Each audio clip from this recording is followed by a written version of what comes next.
Eisenhower knew that he had to wrestle and defeat the alien problem. He knew that he could not do it by revealing the secret to the Congress, because, in fact, isn't that the same as telling the public? Early in 1953, the new president turned to his friend and fellow member of the Council on Foreign Relations, Nelson Rockefeller, for help with the alien problem. Eisenhower and Rockefeller began planning the secret structure of alien task supervision, which was to become a reality within 1 year. The idea for MJ-12 was thus born. It was Nelson's uncle Winthrop, Aldrich, who had been crucial in convincing Eisenhower to even run for president. The whole Rockefeller family, and with them the Rockefeller empire, had solidly backed Eisenhower.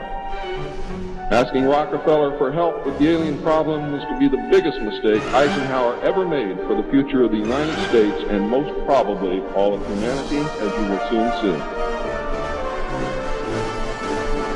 What he literally did with this act, ladies and gentlemen, was abdicate the presidency to a secret group.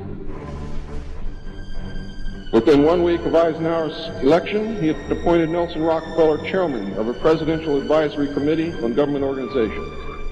Rockefeller was responsible for planning the reorganization of the government. New Deal programs went into one single cabinet position called the Department of Health, Education, and Welfare. When the Congress approved the new cabinet position in April of 1953, Nelson was named to the post of Undersecretary to Ovida Culp Hobby.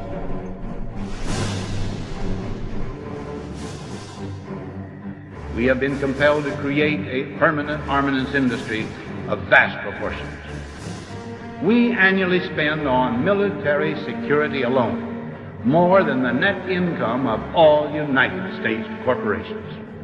The total influence, economic, political, even spiritual, is felt in every city, every state house, every office of the federal government. We recognize the imperative need for this development.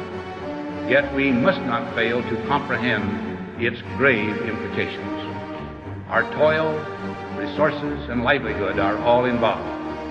So is the very structure of our society.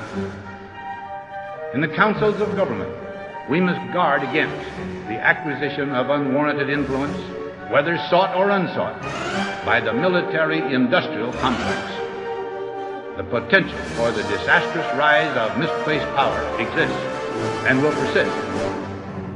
We must never let the weight of this combination endanger our liberties or democratic processes. We should take nothing for granted.